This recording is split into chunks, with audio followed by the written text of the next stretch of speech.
জনাব তারেক রহমান প্রধান উপদেষ্টার কাছে আগামী বছরের রমজানের আগে নির্বাচন আয়োজনের প্রস্তাব করেন। দলের চেয়ারপারসন বেগম খালেদা জিয়াও মনে করেন ওই সময় নির্বাচন অনুষ্ঠিত হলে ভালো হয়। প্রধান উপদেষ্টা বলেন যে তিনি আগামী বছর এপ্রিলের প্রথমার্ধের মধ্যে নির্বাচন অনুষ্ঠানের ঘোষণা দিয়েছেন। সকল প্রস্তুতি সম্পন্ন করা গেলে 2026 সালের রমজান শুরু হওয়ার আগের সপ্তাহেও নির্বাচন আয়োজন করা যেতে পারে। সেক্ষেত্রে সেই সময়ের মধ্যে সংস্কার ও বিচার বিষয়ে পর্যাপ্ত অগ্রগতি অর্জন করা প্রয়োজন হবে। জনাব তারেক রহমান প্রধান উপদেষ্টার এই অবস্থানকে স্বাগত জানান এবং দলের পক্ষ থেকে তাকে ধন্যবাদ জ্ঞাপন করেন। প্রধান উপদেষ্টাও জনাব তারেক রহমানকে ফলপ্রসূ আলোচনার জন্য ধন্যবাদ জানান। আপনাদের সবাইকে ধন্যবাদ। আমরা 7টা কোশ্চেন নিব। আপনারা কোশ্চেনগুলো করবেন হচ্ছে আমাদের national security adviser doctor Khalilur Rahman এবং বিএনপির স্ট্যান্ডিং কমিটির মেম্বার আমির খসরু মাহমুদ চৌধুরী। প্লিজ। আমার একটা প্রশ্ন, জুলাই সনদ নিয়ে কোনো কথা হয়েছে কি আজকে বৈঠকে? না, জুলাই সনদ নিয়ে তো অলরেডি আলোচনা চলছে দেশে, এবং এই ব্যাপারে আমাদের মধ্যে অলরেডি সিদ্ধান্ত আছে যে ঐক্যমতের ভিত্তিতে জুলাই সনদ হবে, এবং সংস্কারের ব্যাপারেও একই উত্তর আমাকে দিতে হয় যে ঐক্যমতের পরিপ্রেক্ষিতে আমরা সংস্কার এবং জুলাই সনদ দুটাই করব। সকলের ঐক্যমতের পরিপ্রেক্ষিতে সেটা সিদ্ধান্ত নেওয়া হবে, এবং এটা আমি নিশ্চিত এটা খুব কম সময়ের মধ্যে আমরা সেই সিদ্ধান্ত নিতে পারবো।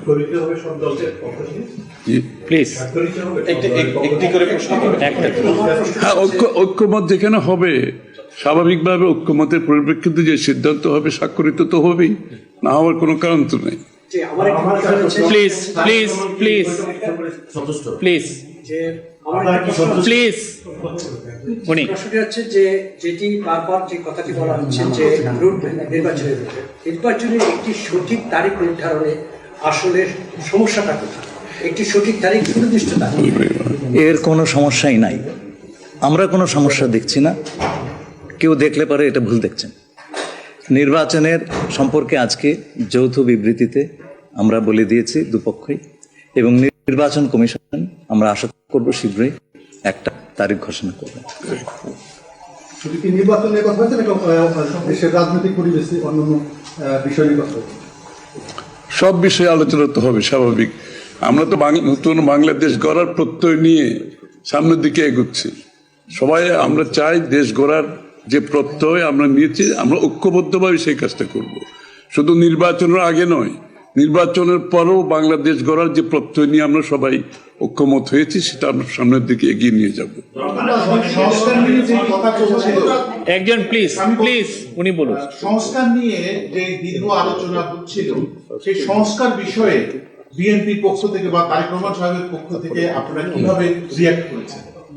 যে আবার স্যার আমি শুনি, যে সংস্কার নিয়ে যে বর্তমান সরকারের যে একটা বিশাল রূপরেখা তৈরি হয়েছে, একটা বিশাল তালিকা, সেই তালিকা নিশ্চয়ই আজকে আপনাদের সামনে উপস্থাপন করা হয়েছে। যে সংস্কার বিষয়ে আপনাদের মতামত কি? বিএনপি কিভাবে সেটাকে গ্রহণ? না, এটা তো পরিষ্কার। এটা এখানে না বোঝার কোনো কারণ নাই। বিষয়টা হচ্ছে সংস্কার। চিফ অ্যাডভাইজার সাহেব, তারেক রহমান সাহেব, আমরা সবাই একই কথা বলছি। যে বিষয়গুলোতে ঐক্যমত হবে সেগুলোতে সংস্কার হবে, তাই না? তো সংস্কারের বিষয়টা একটা চলমান প্রক্রিয়া। এমন না যে আজ সব সংস্কার এখন শেষ হয়ে যাবে। এটা নির্বাচনের আগেও কিছু সংস্কার হবে যেখানে ঐক্যমত হবে, আর নির্বাচনের পরেও সংস্কার অব্যাহত থাকবে। কারণ আমরা যেই দেশ গড়ার প্রত্যয় নিয়েছি, সংস্কারের প্রয়োজনীয়তা সবাই অনুভব করছে এখানে। সুতরাং আগে পরে সংস্কার চলতে থাকবে।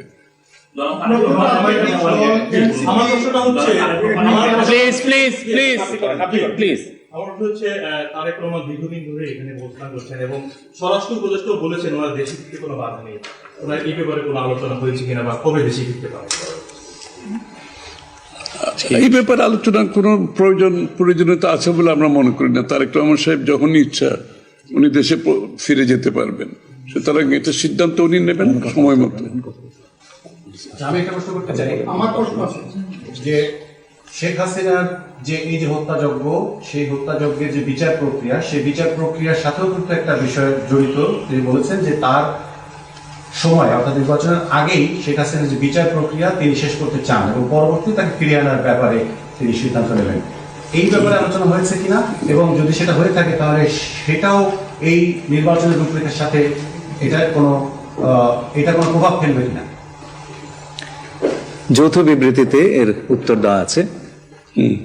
সংস্কার এবং বিচার দুই বিষয়ে পর্যাপ্ত অগ্রগতি কথা বলা হয়েছে এবং আমরা মোটামুটি কনফিডেন্ট যে এই অগ্রগতি আমরা নির্বাচন আগেই দেখতে পাবো। সম্পন্ন করা নতুন যাবে। রাজনৈতিক দল এনসিপি নির্বাচন কমিশন সংস্কার ছাড়া নির্বাচনে যাবে না বলে ঘোষণা করেছে। এই বিষয়ে কোনো আলোচনা এই ব্যাপারে এখানে আলোচনার কোনো সুযোগ আছে বলে আমি মনে করি না। এটা স্যার বলেন। কি হয়েছে? সকল দলের সম্মতিক্রমে নির্বাচনটা অনুষ্ঠিত হবে। আমরা সেরকমই চাচ্ছি। নির্বাচন কমিশন এই নির্বাচন কমিশনের অধীনে নতুন রাজনৈতিক দল নির্বাচনে যাবে না বলছে, এটা নিয়ে কোনো আলোচনা হচ্ছে? এটা ওনাদেরকে জিজ্ঞেস করেন। এটা যার প্রত্যেকটি দলের নিজস্ব মতামত আছে, তবে আমরা সকলকে নিয়ে নির্বাচনটা করতে চাচ্ছি। আচ্ছা, তাহলে কি আমরা বলতে পারি যে এপ্রিলে যে ঘোষিত যে নির্বাচনের রূপরেখা, তাহলে সেখান থেকে সরকার কিছুটা সরে আসতে চাচ্ছে বা আসবে? যৌথ ঘোষণায় এই বিষয়টি সুস্পষ্টই বলা আছে। আপনারা শুনেছেন, যদি সকল কাজ সময় মতো আমরা করতে পারি এবং বিচার ও সংস্কারের ব্যাপারে পর্যাপ্ত অগ্রগতি হয়, তাহলে নিশ্চয়ই সেটা করা যেতে পারে। এখানে আমি একটু অ্যাড করি যে ইয়ের সাথে যে মিটিংটা প্রথমে আমাদের দুই সাইডের ডেলিগেশনের সাথে হয়েছে এবং পরবর্তীতে 1-to-1 আমরা দুজনে দীর্ঘ সময় আলোচনা করেছেন। আপনারা কি সন্তুষ্ট কিনা?